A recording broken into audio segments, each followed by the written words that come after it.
Hello दोस्तों, Aaradhya RS academy के YouTube channel में आप सभी का स्वागत है। दोस्तों, कर्मचारी चयन बोर्ड द्वारा आयोजित राजस्थान चतुर्श्रेणी कर्मचारी भर्ती परीक्षा 2025 के नवीनतम पाठ्यक्रम के अनुसार मॉडल पेपर की टेस्ट सीरीज शुरू की गई थी, जिसमें अपने 95 मॉडल पेपर है वो कंप्लीट हो चुके हैं। आज अपना इसमें 96 नंबर का मॉडल पेपर है। कुल 120 प्रश्न इसमें शामिल किए गए हैं और हूबहू आपको ऐसा ही पेपर है वो परीक्षा में देखने को मिलेगा। दोस्तों, अगर आपने पिछले 95 मॉडल पेपर अगर नहीं देखे हैं तो आप प्लेलिस्ट में जाइए, वहां पे आपको फोल्डर मिल जाएगा चतुर्थ श्रेणी कर्मचारी मॉडल पेपर के नाम से। आपको वहां फोल्डर मिलेगा और उसका जो लिंक है वो आपको डिस्क्रिप्शन में मिल जाएगा, तो आप वहां जाकर पिछले मॉडल पेपरों का टेस्ट है वो अवश्य दें।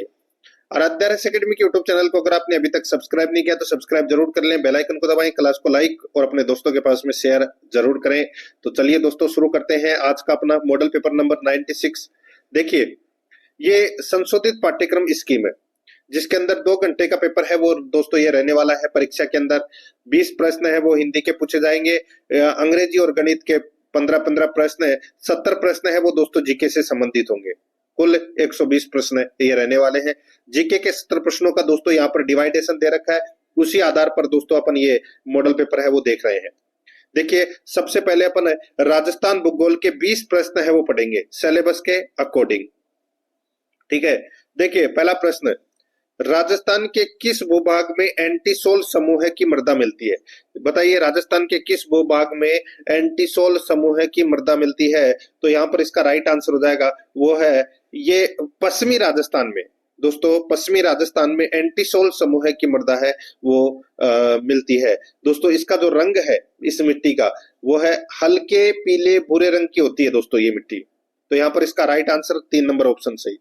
आगे देखिए, सेकंड नंबर का प्रश्न है, राजसमंद झील का प्रसिद्ध उपनाम है। राजसमंद झील का दोस्तों प्रसिद्ध उपनाम है वो क्या है? तो यहाँ पर इसका राइट आंसर हो जाएगा वो है, देखिए, नौ चौकी पाल।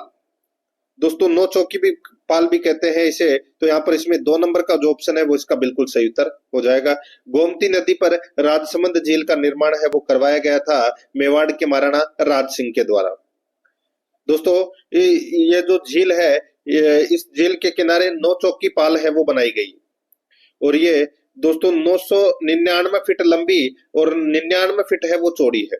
तो यहाँ पर इसका राइट आंसर हो जाएगा 2 नंबर का ऑप्शन बिल्कुल सही। राज प्रशस्ति दोस्तों इसी के किनारे लगी हुई है, जिसके लेखक रण छोड़ भट्ट थे। अब देखिए, यहाँ पे 3 नंबर का प्रश्न है, राजस्थान का सर्वाधिक अंतरराज्यीय सीमा वाला जिला है। राजस्थान का सर्वाधिक अंतरराज्यीय सीमा वाला जिला है तो वो कौन सा है? अंतरराज्यीय सीमा वाला जिला दोस्तों झालावाड़ है। कौन सा है? झालावाड़। तो यहाँ पर इसका राइट आंसर हो जाएगा 2 नंबर का जो ऑप्शन है वो इसका बिल्कुल सही उत्तर हो जाएगा। ये आपको इसमें याद रखना है, ठीक है। और न्यूनतम अंतरराज्यीय सीमा वाला जिला बाड़मेर है, ये भी आपको याद रखना है।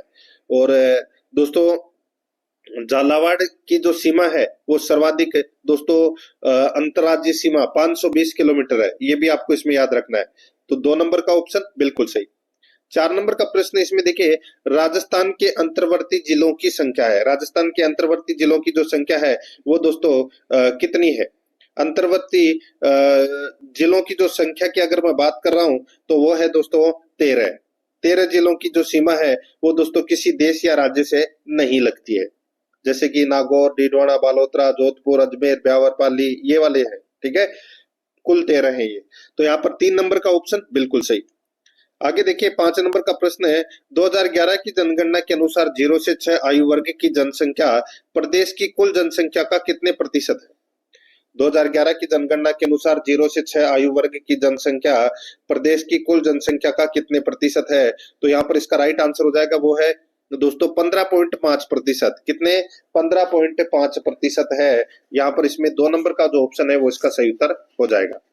आगे देखिए, यहाँ पर 6 नंबर का प्रश्न है, वर्ष 2011 की जनगणना के अनुसार प्रदेश का जनघनत्व है। बताइए, प्रदेश का जनघनत्व है वो दोस्तों कितना है? तो इसका जो राइट आंसर हो जाएगा दोस्तों, जनघनत्व की अगर मैं बात कर रहा हूं तो वो है दोस्तों 200 व्यक्ति प्रति वर्ग किलोमीटर में निवास करते हैं राजस्थान में। तो यहाँ पर इसमें 2 नंबर का ऑप्शन बिल्कुल सही। नेक्स्ट है, आगे देखिए एक चीज मैं आपको बता देता हूँ 2001 के बारे में भी। 2001 के अंदर जो जनघनत्व था वो दोस्तों 165 व्यक्ति प्रति वर्ग किलोमीटर में निवास कर रहा था, लेकिन 2011 के अंदर ये बढ़कर कितना हो गया? 200 हो गया, यानी कि बढ़ोतरी कितने की हुई? 35 की बढ़ोतरी हुई है, ठीक है। नेक्स्ट आगे देखिए यहाँ पे 7 नंबर का प्रश्न है, वर्ष 2011 की जनगणना के अनुसार राजस्थान या राज्य की साक्षरता दर कितनी है? बताइए, राजस्थान की 2011 की जनगणना के अनुसार साक्षरता दर है वो कितनी है? तो सभी को पता होगा, ये तो 66.1, यानी कि दोस्तों इसमें सही उत्तर क्या हो जाएगा? वो है 2 नंबर का जो ऑप्शन है वो इसका बिल्कुल सही उत्तर हो जाएगा, 66.11%। ठीक है, आगे देखिए दोस्तों, यहाँ पे 8 नंबर का प्रश्न है, राजस्थान का सबसे व्यस्त राष्ट्रीय राजमार्ग कौन सा है? राजस्थान का सबसे व्यस्त राष्ट्रीय राजमार्ग कौन सा है? तो यहाँ पर इसका सही उत्तर हो जाएगा वो है दोस्तों, देखिए NH8। ठीक है, और NH8 का नया नाम क्या है दोस्तों? NH8 को 2 भागों में बांट दिया है, एक तो NH48 और एक NH58। ठीक है, तो दोस्तों इसका जो राइट आंसर हो जाएगा वो है NH48 है, वो राजस्थान का सबसे व्यस्त राष्ट्रीय राजमार्ग है। इसका पुराना नाम क्या था? तो दोस्तों NH8 था इसका पुराना नाम। तो यहाँ पर इसमें राइट आंसर हो जाएगा 1 नंबर का जो ऑप्शन है वो इसका सही उत्तर हो जाएगा। और ये जो NH है ये दिल्ली से मुंबई और चेन्नई को जोड़ता है। तो यहाँ पर इसमें 1 नंबर का ऑप्शन बिल्कुल सही। 9 नंबर का प्रश्न इसमें देखिए, निम्न में से असुमेलित युग्म को पहचानिए। असुमेलित युग्म को क्या करना है? पहचानना है। यहाँ पर आप देख सकते हैं, एक तरफ हवाई अड्डा दे रखा है, दूसरी तरफ जिले दे रखे हैं। अपने को बताना है कि कौन सा गलत है इसमें। महाराणा प्रताप हवाई अड्डा कहाँ पर है? उदयपुर में है, बिल्कुल सही है। रातानाडा हवाई अड्डा जैसलमेर, ये गलत हो जाएगा। रातानाडा हवाई अड्डा कहाँ पर है? तो दोस्तों ये जोधपुर में है। कहाँ पर है दोस्तों? जोधपुर में है ये रातानाडा हवाई अड्डा। नाल हवाई अड्डा बीकानेर में है, बिल्कुल सही बात है। उत्तरलाई हवाई अड्डा बाड़मेर में है, तो यह भी बिल्कुल सही है। तो इस प्रश्न का राइट आंसर क्या हो जाएगा? 2 नंबर ऑप्शन बिल्कुल सही। 10 नंबर का प्रश्न है इसमें देखिए, राजस्थान को सामान्यतः कितने जलवायु क्षेत्रों में विभाजित किया जाता है? बताइए, राजस्थान को सामान्यतः कितने जलवायु क्षेत्रों में विभाजित किया जाता है? तो इसका सही उत्तर हो जाएगा 5 जलवायु क्षेत्रों में दोस्तों राजस्थान को विभाजित किया जाता है। और वो 5 कौन कौन से हैं? तो दोस्तों बता देता हूं आपको, शुष्क, अर्ध शुष्क, आर्द्र, उपाद्र और अति आर्द्र। ठीक है, ये 5 भागों में राजस्थान की जलवायु को बांटा गया है। आगे देखिए, यहाँ पर 11 नंबर का प्रश्न है, राज्य आपदा प्रबंधन प्राधिकरण के गठन की प्रक्रिया में किस संवैधानिक प्रावधान का अनुसरण किया गया है? राज्य आपदा प्रबंधन प्राधिकरण के गठन की प्रक्रिया में किस संवैधानिक प्रावधान का अनुसरण किया गया है? तो यहाँ पर इसका सही उत्तर क्या हो जाएगा? बताइए। तो दोस्तों इसका सही उत्तर हो जाएगा आपदा प्रबंधन अधिनियम 2005 की धारा 14 के तहत दोस्तों ये गठन की प्रक्रिया है वो की गई है, राज्य आपदा प्रबंधन प्राधिकरण की। तो यहाँ पर इसमें राइट आंसर हो जाएगा 2 नंबर का जो ऑप्शन है वो इसका सही उत्तर हो जाएगा इसमें।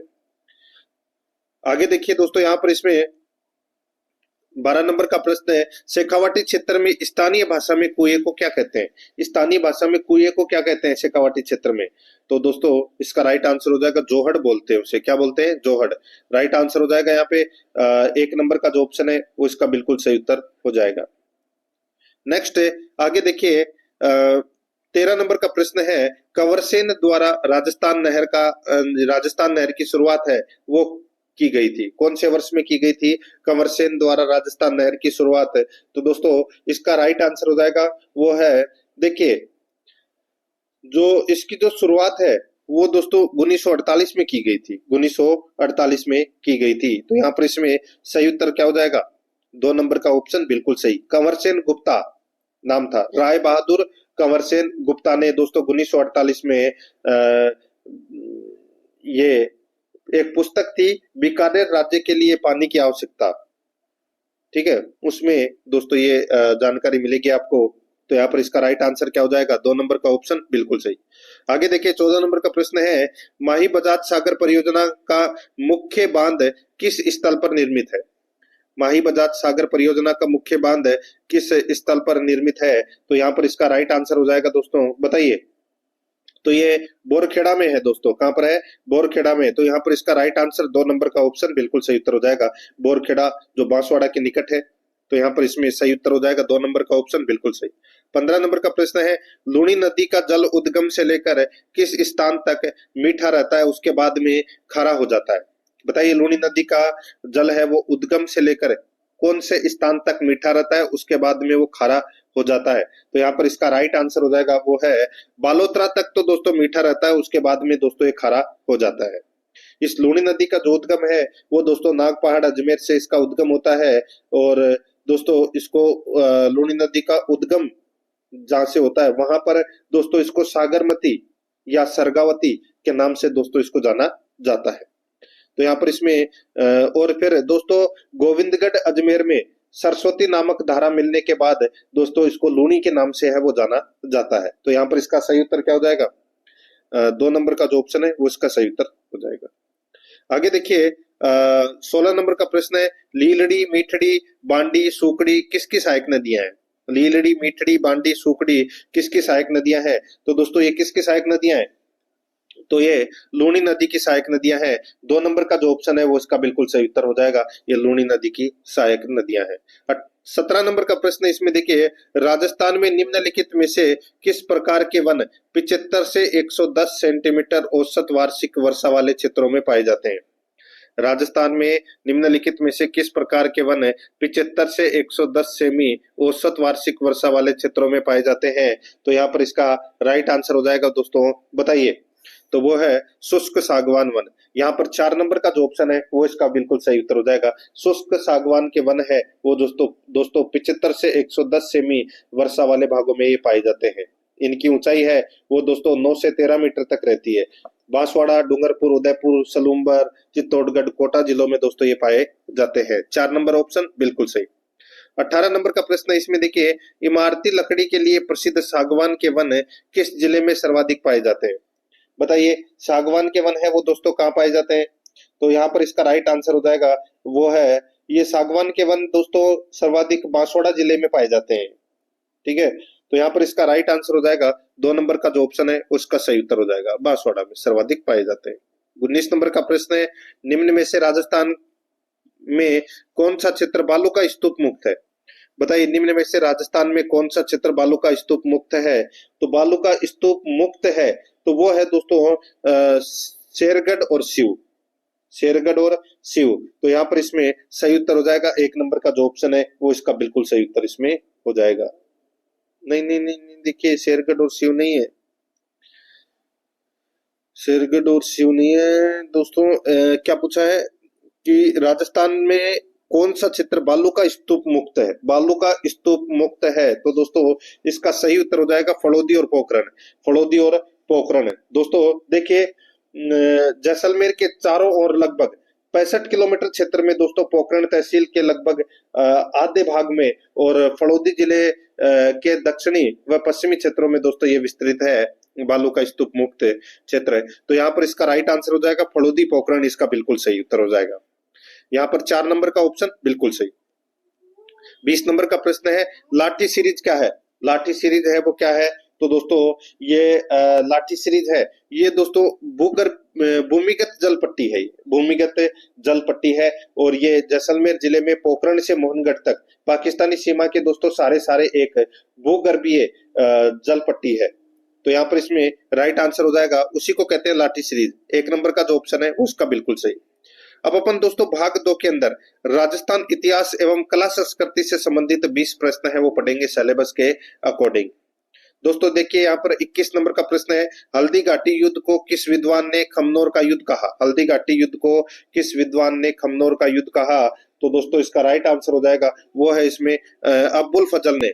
अब्बुल फजल ने दोस्तों हल्दी घाटी के युद्ध को खमनोर का युद्ध है वो कहा था। यहाँ पर 4 नंबर का जो ऑप्शन है वो इसका बिल्कुल सही उत्तर हो जाएगा, ये आपको इसमें याद रखना है।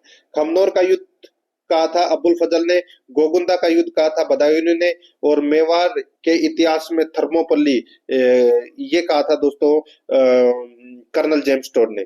ठीक है, तो यहाँ पर इसमें सही उत्तर हो जाएगा 4 नंबर ऑप्शन। आगे देखिए 22 नंबर का प्रश्न है, बिजोलिया किसान आंदोलन 1913 का नेतृत्व किसने किया? बिजोलिया किसान आंदोलन 1913 का जो नेतृत्व है वो दोस्तों किसने किया? राइट आंसर हो जाएगा साधु सीताराम दास ने दोस्तों बिजोलिया किसान आंदोलन का नेतृत्व किया था 1913 में। क्योंकि दोस्तों मैं यहाँ पे बात करूं तो बिजोलिया किसान आंदोलन 3 चरणों में चला था। पहला चरण दोस्तों 1897 से लेकर 1916 तक चला था और इसका नेतृत्व दोस्तों साधु सीताराम दास ने किया था। फिर दोस्तों 1916 से लेकर 1923 तक का जो नेतृत्व है द्वितीय चरण का उसका नेतृत्व विजय सिंह पथिक ने किया था। और फिर दोस्तों 1923 से लेकर 1941 तक इनका नेतृत्व दोस्तों माणिक्य लाल वर्मा और भी कई साथी थे, उनके द्वारा किया गया था ये। ठीक है, तो यहाँ पर इसका राइट आंसर क्या हो जाएगा? देखिए 1913 के बारे में पूछा गया है, तो 1897 से 1916 तक तो साधु सीताराम दास ने किया था, तो यहाँ पर इसमें 1 नंबर का ऑप्शन बिल्कुल सही उत्तर हो जाएगा। दोस्तों आप प्ले लिस्ट में जाओगे तो वहां पर आपको अलग अलग फोल्डर है वो देखने को मिल जाएंगे चतुर्थ श्रेणी के नाम से। तो जैसे कि चतुर्थ श्रेणी कर्मचारी कंप्यूटर के नाम से आपको फोल्डर मिलेगा, राजस्थान इतिहास चतुर्थ श्रेणी कर्मचारी के नाम से वहां फोल्डर मिलेगा, वहां पे अलग अलग फोल्डर मिल जाएंगे। ठीक है, वहां पर आपको ऑब्जेक्टिव क्लास सिलेबस के अकॉर्डिंग देखने को मिलेगी, तो वो ऑब्जेक्टिव क्लास भी जरूर देखें। और उन सभी का जो लिंक है वो आपको डिस्क्रिप्शन में मिल जाएगा प्ले लिस्ट का, तो आप वहां जाकर क्लासेस जरूर देखें। और साथ ही दोस्तों मूमल क्लासेस यूट्यूब चैनल का भी आपको डिस्क्रिप्शन में लिंक मिल जाएगा, और आप सर्च भी कर सकते हैं यूट्यूब के ऊपर मूमल क्लासेज, तो वहां पर जाके करंट अफेयर से संबंधित क्लासें हैं वो जरूर देखें, सिलेबस के अकॉर्डिंग है। और दोस्तों टेलीग्राम का लिंक भी मिल जाएगा, तो आप टेलीग्राम चैनल से भी जरूर जुड़े। देखिए यहाँ पे 23 नंबर का प्रश्न है, 18 अप्रैल 1948 को संयुक्त राजस्थान का उद्घाटन किसने किया? 18 अप्रैल 1948 को संयुक्त राजस्थान का उद्घाटन किसने किया? तो दोस्तों संयुक्त राजस्थान का जो उद्घाटन है वो किसने किया, वो अपने को दोस्तों यहाँ पर बताना है। तो यहाँ पर इसका सही उत्तर हो जाएगा वो है दोस्तों, उद्घाटन की अगर मैं यहाँ पे बात कर रहा हूं तो इसका सही उत्तर हो जाएगा जवाहरलाल नेहरू ने। दोस्तों पंडित जवाहरलाल नेहरू ने संयुक्त राजस्थान का उद्घाटन किया, और ये एकीकरण के तीसरे चरण, एकीकरण का ये तीसरा चरण है। तो यहाँ पर इसमें सही उत्तर क्या हो जाएगा?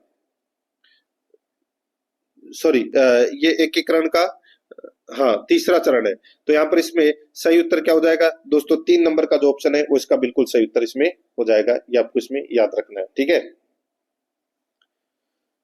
आगे देखिए दोस्तों यहाँ पर इसमें 24 नंबर का प्रश्न है, विजय सिंह पथिक का वास्तविक नाम क्या था? विजय सिंह पथिक का वास्तविक नाम क्या था? राइट आंसर हो जाएगा दोस्तों वो है भूप सिंह, ये विजय सिंह पथिक का वास्तविक नाम था। आगे देखिए दोस्तों यहाँ पर इसमें 25 नंबर का प्रश्न है, वेली कृष्ण रुक्मणी री ख्यात किस भाषा का ग्रंथ है? वेली कृष्ण रुक्मणी री ख्यात किस भाषा का ग्रंथ है? तो दोस्तों ये कौन सी भाषा का ग्रंथ है? तो यहाँ पर है इसका राइट आंसर हो जाएगा ये है डिंगल भाषा का दोस्तों ये ग्रंथ है। ठीक है, डिंगल भाषा का दोस्तों ये उत्कृष्ट खंड काव्य है। यहाँ पर इसमें 1 नंबर का जो ऑप्शन है वो इसका सही उत्तर हो जाएगा। इसकी रचना दोस्तों पृथ्वीराज राठौड़ के द्वारा दोस्तों 1580 में की गई थी, और एक कवि थे दुर्सा आडा, चारण कवि थे, इन्होंने दोस्तों इस ग्रंथ को 5वां वेद और 19वां पुराण है वो कहा है, ये भी आपको याद रखना है। यहाँ पर 1 नंबर ऑप्शन सही। 26 नंबर का प्रश्न है, पाबूजी को किसका अवतार माना जाता है? पाबूजी को दोस्तों अवतार है वो किसका माना जाता है? लक्ष्मण का अवतार है वो माना जाता है पाबूजी को, और इनका जो जन्म है वो दोस्तों कोड़ू गांव फड़ोदी में इनका जन्म है वो हुआ था। 4 नंबर का जो ऑप्शन है वो इसका बिल्कुल सही उत्तर हो जाएगा। 27 नंबर का प्रश्न है, निम्न में से कौन सा सुशीर वाद्य यंत्र नहीं है? बताइए कौन सा सुशीर वाद्य यंत्र है वो नहीं है? तो यहाँ पर इसका राइट आंसर क्या हो जाएगा? सुशीर वाद्य यंत्र दोस्तों सुरमंडल, सुरमंडल है वो दोस्तों सुशीर वाद्य यंत्र नहीं है। देखिए सुर का मतलब ना मत समझ लेना कि ये सुशीर वाद्य यंत्र है, बाकी अलगोजा, सतारा और मोरचंग ये तीनों दोस्तों सुशीर वाद्य यंत्र है। यहाँ पर 4 नंबर का ऑप्शन बिल्कुल सही उत्तर हो जाएगा, सुरमंडल एक तत्वाद्य यंत्र है। ठीक है, तो यहाँ पर इसमें सही उत्तर हो जाएगा 4 नंबर का जो ऑप्शन है वो इसका बिल्कुल सही उत्तर हो जाएगा। ठीक है, आगे देखिए दोस्तों यहाँ पर इसमें 28 नंबर का प्रश्न है, डूंगरपुर एवं बांसवाड़ा क्षेत्र में मुख्यतः कौन सी बोली बोली जाती है?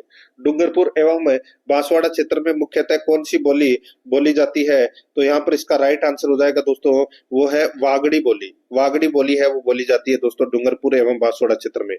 1 नंबर का ऑप्शन बिल्कुल सही। 29 नंबर का प्रश्न इसमें देखिए, बमरसिया नृत्य प्रसिद्ध नृत्य है, बमरसिया नृत्य प्रसिद्ध नृत्य है। राइट आंसर हो जाएगा दोस्तों ये अलवर भरतपुर क्षेत्र का दोस्तों ये प्रसिद्ध नृत्य है बमरसिया नृत्य। यहाँ पर 1 नंबर का जो ऑप्शन है वो इसका बिल्कुल सही उत्तर इसमें हो जाएगा। नेक्स्ट आगे देखिए यहाँ पर 30 नंबर का प्रश्न है, कार्तिक पूर्णिमा को कपिल मुनि का मेला कहाँ लगता है? कार्तिक पूर्णिमा को कपिल मुनि का मेला कहाँ लगता है? तो यहाँ पर इसका राइट आंसर हो जाएगा कपिल मुनि का जो मेला है वो कोलायत बीकानेर में लगता है दोस्तों, तो यहाँ पर इसमें राइट आंसर हो जाएगा 2 नंबर ऑप्शन बिल्कुल सही। कार्तिक पूर्णिमा के दिन दोस्तों ये मेला लगता है। 2 नंबर ऑप्शन सही। 31 नंबर का प्रश्न है, पंडित जसराज का संबंध किस घराने से है? पंडित जसराज का संबंध है वो कौन से घराने से है? राइट आंसर हो जाएगा दोस्तों, बताइए कौन से घराने से है? तो इसका जो सही उत्तर हो जाएगा तो वो है दोस्तों, इसमें पंडित जसराज का संबंध है वो दोस्तों ये मेवाती घराने से इनका संबंध है। 1 नंबर का जो ऑप्शन है वो इसका बिल्कुल सही उत्तर इसमें हो जाएगा। 32 नंबर का प्रश्न है, इसमें देखिए पीपल पन्ना आभूषण है। पीपल पन्ना आभूषण है तो दोस्तों ये रिंग के आकार का दोस्तों विशेष आभूषण है, ठीक है। और दोस्तों ये स्त्रियों के कान का आभूषण है। 4 नंबर का ऑप्शन बिल्कुल सही उत्तर इसमें हो जाएगा। 33 नंबर का प्रश्न है, त्रिपुरा सुंदरी का मंदिर कहाँ स्थित है? त्रिपुरा सुंदरी का मंदिर है वो दोस्तों कहाँ पर स्थित है? तो यहाँ पर इसका राइट आंसर हो जाएगा वो है दोस्तों इसमें तलवाड़ा बांसवाड़ा में। तलवाड़ा बांसवाड़ा में त्रिपुरा सुंदरी का दोस्तों क्या है? मंदिर है। राइट आंसर हो जाएगा यहाँ पे 3 नंबर का ऑप्शन बिल्कुल सही। 34 नंबर का प्रश्न है, इसमें देखिए पिछवाई चित्रांकन किस चित्रकला शैली से संबंधित है? पिछवाई चित्रांकन किस चित्रकला शैली से संबंधित है? तो यहाँ पर इसका राइट आंसर हो जाएगा दोस्तों वो है इसमें नाथ द्वारा चित्रकला शैली। नाथ द्वारा चित्रकला शैली से संबंधित है दोस्तों ये पिछवाई चित्रांकन। यहाँ पर इसमें 4 नंबर का ऑप्शन बिल्कुल सही उत्तर हो जाएगा। नेक्स्ट 35 नंबर का प्रश्न है, इसमें देखिए मारवाड़ में वंश परंपरागत घरेलू नौकरों को क्या कहते हैं? मारवाड़ में वंश परंपरागत घरेलू नौकरों को क्या कहते हैं? तो बताइए क्या कहते हैं घरेलू नौकरों को? तो दोस्तों उसको चाकर बोलते हैं। क्या बोलते हैं? चाकर या गोला कहते हैं, ठीक है। राइट आंसर हो जाएगा 1 नंबर का ऑप्शन बिल्कुल सही। नेक्स्ट आगे देखिए यहाँ पे 36 नंबर प्रश्न है, मोलेला गांव किस हस्तशिल्प कला के लिए प्रसिद्ध है? मोलेला गांव किस हस्तशिल्प कला के लिए प्रसिद्ध है? तो यहाँ पर इसका राइट आंसर हो जाएगा दोस्तों वो है इसमें ये दोस्तों टेराकोटा के लिए दोस्तों ये प्रसिद्ध है, ठीक है। टेराकोटा के लिए मिट्टी की मूर्तियों को दोस्तों आग में पकाकर मजबूत बनाने की कला को टेराकोटा कहते हैं। तो यहाँ पर इसमें राइट आंसर हो जाएगा 1 नंबर ऑप्शन बिल्कुल सही। और एक व्यक्ति है मोहनलाल कुमावत, इनको दोस्तों इस कला के लिए पद्मश्री अवार्ड भी है वो मिल चुका है, ये भी आपको याद रखना है। 1 नंबर ऑप्शन सही। 37 नंबर का प्रश्न है, केसरी सिंह बारठ ने 13 सोरठे मेवाड़ के किस शासक के लिए लिखे थे? ये भी सही, ये तो सभी को पता होगा दोस्तों। मेवाड़ महाराणा फतेह सिंह के लिए लिखे थे। वो दिल्ली दरबार में भाग लेने जा रहे थे, लेकिन ये 13 सोरठे लिखकर दोस्तों भेजे थे केसरी सिंह बारठ ने मेवाड़ महाराणा फतेह सिंह के पास में, तो और वो दिल्ली दरबार में उपस्थित नहीं हुए थे। फिर यहाँ पर 3 नंबर ऑप्शन सही। नेक्स्ट आगे देखिए यहाँ पे 38 नंबर प्रश्न है, किस लोकनाट्य शैली में कलाकार को बहरूपिया कहा जाता है? बताइए कलाकार को बहरूपिया कहा जाता है? तो यहाँ पर इसमें सही उत्तर हो जाएगा वो है स्वांग। स्वांग 2 नंबर का जो ऑप्शन है वो इसका बिल्कुल सही उत्तर हो जाएगा। स्वांग एक लोकनाट्य का रूप है। तो यहाँ पर इसमें 2 नंबर का जो ऑप्शन है वो इसका सही उत्तर हो जाएगा। 39 नंबर का प्रश्न है, इसमें देखिए पठेवड़ा का संबंध है। पठेवड़ा का संबंध है वो किससे? तो दोस्तों पठेवड़ा एक मोटा सूती कपड़ा सोल होता है जो सर्दी के मौसम में सर्दी से बचाने हेतु शरीर के ऊपर डाला जाता है।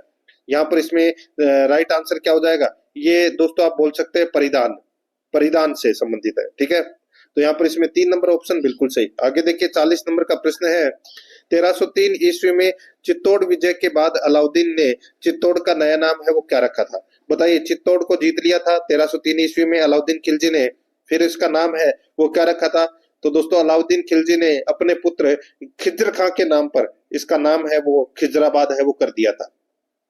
तो यहाँ पर इसमें राइट आंसर हो जाएगा खिजराबाद, इसका बिल्कुल सही उत्तर इसमें हो जाएगा। अब दोस्तों अपन भारतीय संविधान से संबंधित 5 प्रश्न है वो सिलेबस के अकॉर्डिंग पढ़ेंगे। देखिए 41 नंबर का प्रश्न है, भारतीय संविधान सभा में कुल कितनी महिला सदस्य थी? भारतीय संविधान सभा में कुल कितनी महिला सदस्य थी? तो कुल कितनी महिला सदस्य थी? तो दोस्तों इसका राइट आंसर हो जाएगा, देखिए कुल सदस्य थे कितने? 389। कितने थे? 389 सदस्य थे, ठीक है। विभाजन के बाद में दोस्तों 299 सदस्य है वो बचे थे, ठीक है। फिर इनमें से दोस्तों 15 महिलाएं थी, इनमें से 15 महिलाएं थी। और संविधान सभा में एकमात्र दलित महिला थी, दक्षायनी वेलायुधन, ठीक है। ये भी आपको याद रखना है, निकालना भी। तो यहाँ पर इसमें सही उत्तर हो जाएगा 15 महिला थी। 1 नंबर का ऑप्शन बिल्कुल सही। नेक्स्ट आगे देखिए 42 नंबर प्रश्न है, भारतीय संविधान के अनुच्छेद 17 का संबंध निम्न में से किससे है? बताइए, भारतीय संविधान के अनुच्छेद 17 का संबंध निम्न में से किससे है? इसका जो राइट आंसर हो जाएगा दोस्तों किससे है? इसका सही उत्तर हो जाएगा दोस्तों अनुच्छेद 17, ये अस्पृश्यता उन्मूलन से संबंधित है, यानी कि छुआछूत से संबंधित है। 3 नंबर ऑप्शन बिल्कुल सही। आगे देखिए 43 नंबर का प्रश्न है, प्रधानमंत्री को शपथ कौन दिलाता है? प्रधानमंत्री को शपथ है वो कौन दिलाता है? राइट आंसर हो जाएगा प्रधानमंत्री को शपथ है वो दोस्तों राष्ट्रपति दिलाता है, यानी कि दोस्तों प्रधानमंत्री की जो नियुक्ति है वो राष्ट्रपति के द्वारा ही की जाती है। तो यहाँ पर इसमें 2 नंबर का ऑप्शन बिल्कुल सही। नेक्स्ट आगे देखिए यहाँ पर 44 नंबर का प्रश्न है, संविधान के किस अनुच्छेद के अंतर्गत धन विधेयक को परिभाषित किया गया है? बताइए कौन से अनुच्छेद में धन विधेयक को परिभाषित किया गया है? तो दोस्तों अनुच्छेद 110 के अंतर्गत धन विधेयक को परिभाषित किया गया है। 3 नंबर ऑप्शन बिल्कुल सही। 45 नंबर का प्रश्न है, इसमें देखिए उच्चतम न्यायालय के न्यायाधीश किस प्रकार हटाए जा सकते हैं? उच्चतम न्यायालय के न्यायाधीश है वो किस प्रकार हटाए जा सकते हैं? तो दोस्तों किस प्रकार? तो दोस्तों राष्ट्रपति के द्वारा संसद की सिफारिश पर है वो हटाए जा सकते हैं उच्चतम न्यायालय के न्यायाधीश को। यहाँ पर इसमें 4 नंबर का जो ऑप्शन है वो इसका बिल्कुल सही उत्तर है, इसमें हो जाएगा। अब दोस्तों अपन है वो भाग 4 के अंदर राजस्थान पॉलिटी से संबंधित 5 प्रश्न है वो पढ़ेंगे सिलेबस के अकॉर्डिंग। 46 नंबर का प्रश्न है, इसमें देखिए राज्यपाल पद हेतु न्यूनतम आयु कितनी होना आवश्यक है? बताइए राज्यपाल पद हेतु न्यूनतम आयु कितनी होना आवश्यक है? तो दोस्तों 35 वर्ष होना आवश्यक है राज्यपाल पद के लिए न्यूनतम आयु। तो यहाँ पर इसका राइट आंसर हो जाएगा 3 नंबर का जो ऑप्शन है वो इसका बिल्कुल सही उत्तर हो जाएगा। और अनुच्छेद 157 में आपको ये जानकारी है वो देखने को मिल जाएगी। आगे देखिए 47 नंबर का प्रश्न है, राजस्थान में सर्वाधिक कार्यकाल किस मुख्यमंत्री का रहा है? सर्वाधिक कार्यकाल दोस्तों किस मुख्यमंत्री का रहा है? तो दोस्तों ये मोहनलाल सुखाड़िया का कार्यकाल है वो दोस्तों इनमें सबसे ज्यादा रहा है। कितने? 17 वर्ष इनका कार्यकाल है वो रहा है। तो यहाँ पर इसमें सही उत्तर हो जाएगा 2 नंबर का जो ऑप्शन है वो इसका बिल्कुल सही उत्तर हो जाएगा। ये आपको इसमें याद रखना है। और इन्हें आधुनिक राजस्थान के संस्थापक के रूप में भी सम्मानित है वो किया जाता है। तो यहाँ पर इसमें सही उत्तर हो जाएगा 2 नंबर ऑप्शन सही। आगे देखिए राज्य में धन विधेयक प्रस्तुत किया जा सकता है। बताइए राज्य में धन विधेयक प्रस्तुत किया जा सकता है तो किस में किया जा सकता है? देखिए धन विधेयक केवल विधानसभा में ही प्रस्तुत है वो किया जा सकता है। यहाँ पर इसमें राइट आंसर हो जाएगा केवल विधानसभा में। 1 नंबर का ऑप्शन बिल्कुल सही उत्तर हो जाएगा। 49 नंबर का प्रश्न इसमें देखिए उच्च न्यायालय के क्षेत्राधिकार को घटाने तथा बढ़ाने का अधिकार निम्न में से किसे प्राप्त है? उच्च न्यायालय के क्षेत्राधिकार को घटाने या बढ़ाने का अधिकार निम्न में से किसे प्राप्त है? तो यहाँ पर इसका सही उत्तर हो जाएगा दोस्तों वो है किसे प्राप्त है? उच्च न्यायालय के क्षेत्राधिकार को घटाने या बढ़ाने का जो अधिकार है वो दोस्तों किसे प्राप्त है? तो इसका राइट आंसर हो जाएगा वो है दोस्तों संसद को। तो यहाँ पर इसमें 3 नंबर का जो ऑप्शन है वो इसका सही उत्तर हो जाएगा संसद को। ठीक है, नेक्स्ट आगे देखिए दोस्तों यहाँ पर 50 नंबर का प्रश्न है, जिला कलेक्टर का पद सर्वप्रथम कब सर्जित हुआ? जिला कलेक्टर का पद है वो दोस्तों सर्वप्रथम कब सर्जित हुआ? तो 1772 में दोस्तों 1772 में वॉरेन हेस्टिंग द्वारा ये पद है वो सर्जित किया गया था। 2 नंबर का ऑप्शन बिल्कुल सही उत्तर हो जाएगा 1772 में। अब दोस्तों अपन भाग 5 में सामान्य विज्ञान से संबंधित 5 प्रश्न है वो पढ़ रहे हैं सिलेबस के अकॉर्डिंग। दोस्तों यहाँ पर देखिए 51 नंबर का प्रश्न है, मूत्र का पीला रंग किसकी मौजूदगी के कारण होता है? मूत्र का पीला रंग किसकी मौजूदगी के कारण होता है? तो यहाँ पर इसका सही उत्तर हो जाएगा दोस्तों किसकी मौजूदगी के कारण? बताइए इसका सही उत्तर हो जाएगा दोस्तों ये होता है देखिए यूरोक्रोम नामक वर्णक की मौजूदगी के कारण दोस्तों ऐसा होता है। तो यहाँ पर इसमें 4 नंबर का जो ऑप्शन है वो इसका बिल्कुल सही उत्तर हो जाएगा। मूत्र है वो दोस्तों अम्लीय होता है ये। ठीक है, अम्लीय। नेक्स्ट आगे देखिए यहाँ पे 52 नंबर का प्रश्न है, एक स्वस्थ व्यक्ति का हृदय 1 मिनट में औसतन कितनी बार धड़कता है? एक स्वस्थ व्यक्ति का हृदय 1 मिनट में औसतन कितनी बार धड़कता है? तो दोस्तों औसतन की अगर मैं बात करूं तो दोस्तों औसतन ये धड़कता है 72 से 75 बार। तो यहाँ पर इसमें राइट आंसर क्या हो जाएगा वो है 72 बार। इसका राइट आंसर 3 नंबर ऑप्शन हो जाएगा। ठीक है, 53 नंबर प्रश्न इसमें देखिए निम्न में से कौन सा अपशिष्ट पुनः उपयोग किया जा सकता है? बताइए कौन सा अपशिष्ट पुनः उपयोग यानी कि रीयूज किया जा सकता है? तो इसका सही उत्तर हो जाएगा दोस्तों रीयूज है वो कंपोस्ट बनाने में प्रयोग किया जाता है दोस्तों। तो यहाँ पर इसका सही उत्तर क्या हो जाएगा, यानी कि पेड़ की जो सूखी पत्तियां हैं इनसे दोस्तों कंपोस्ट है वो बनाया जा सकता है। यहाँ पर 4 नंबर का जो ऑप्शन है वो इसका बिल्कुल सही उत्तर इसमें हो जाएगा। आगे देखिए यहाँ पर 54 नंबर का प्रश्न है, जब कैल्शियम कार्बोनेट यानी कि CaCO3 को गर्म किया जाता है तो क्या बनता है? बताइए, जब कैल्शियम कार्बोनेट को गर्म किया जाता है तो क्या बनता है? तो यहाँ पर इसका सही उत्तर हो जाएगा दोस्तों क्या बनता है? तो दोस्तों दोस्तों ये एक कैल्शियम ऑक्साइड और CO2 बनता है। कैल्शियम ऑक्साइड और CO2 बनता है, यानी कि CaO प्लस दोस्तों CO2 है वो बनता है। तो यहाँ पर इसमें राइट आंसर क्या हो जाएगा? 2 नंबर का जो ऑप्शन है वो इसका सही उत्तर हो जाएगा इसमें। नेक्स्ट आगे देखिए, यदि आपतन कोण 45 डिग्री है तो परावर्तन कोण क्या होगा? यदि आपतन कोण 45 डिग्री है तो परावर्तन कोण भी दोस्तों इसके बराबर ही होगा। तो यहाँ पर इसमें राइट आंसर क्या हो जाएगा? क्योंकि दोस्तों परावर्तन का नियम कहता है कि आपतन कोण तथा परावर्तन कोण हमेशा बराबर होते हैं। 4 नंबर का ऑप्शन राइट आंसर हो जाएगा 45 डिग्री, इसका बिल्कुल सही उत्तर। अब दोस्तों अपन भाग 6 के अंदर भारतीय संविधान से संबंधित 5 प्रश्न है वो पढ़ेंगे। सॉरी, भाग 6 के अंदर संविधान से संबंधित तो अपन ने पढ़ लिए, भारतीय करंट अफेयर से संबंधित, ठीक है, भारतीय करंट अफेयर से संबंधित दोस्तों अपन 5 प्रश्न है वो पढ़ेंगे भाग 6 के अंदर। देखिए 56 नंबर का प्रश्न है, किस उद्योगपति को प्रतिष्ठित लता दीनानाथ मंगेशकर पुरस्कार 2025 से सम्मानित किया गया है? किस उद्योगपति को प्रतिष्ठित लता दीनानाथ मंगेशकर पुरस्कार 2025 से सम्मानित किया गया है? तो यहाँ पर इसका सही उत्तर हो जाएगा दोस्तों किससे सम्मानित किया गया है? तो ये किया गया है दोस्तों, देखिए ये जो पुरस्कार है वो कुमार मंगलम बिड़ला को दोस्तों ये पुरस्कार है वो दिया गया है, लता दीनानाथ मंगेशकर पुरस्कार 2025। यहाँ पर इसमें 3 नंबर का जो ऑप्शन है वो इसका सही उत्तर हो जाएगा। और इस पुरस्कार की जो शुरुआत है वो दोस्तों 2022 में की गई थी।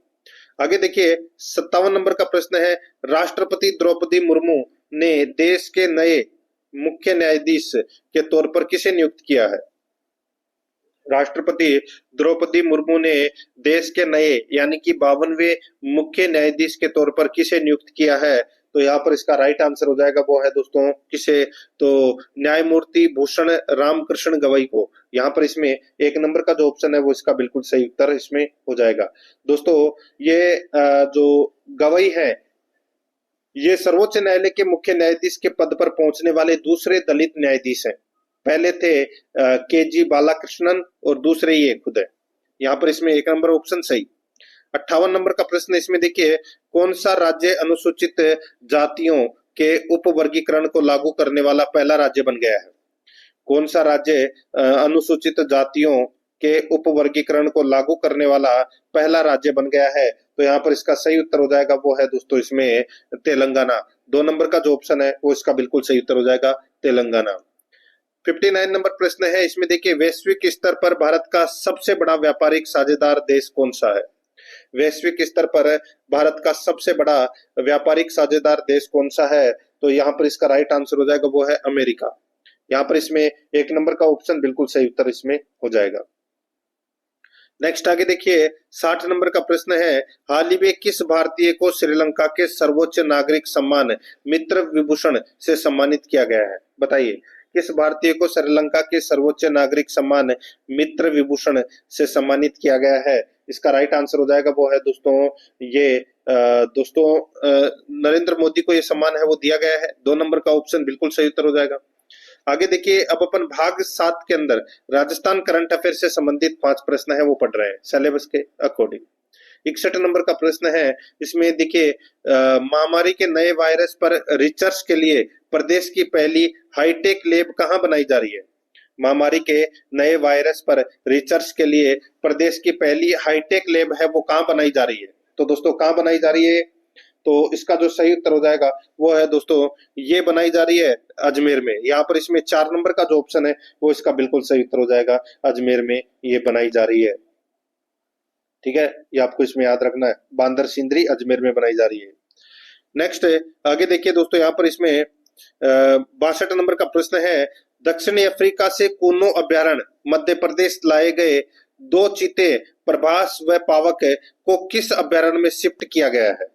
बताइए दोस्तों, दक्षिणी अफ्रीका से कूनो अभ्यारण्य मध्य प्रदेश से लाए गए 2 चीते प्रभास व पावक को किस अभ्यारण्य में शिफ्ट किया गया है? तो यहाँ पर इसमें राइट आंसर क्या हो जाएगा?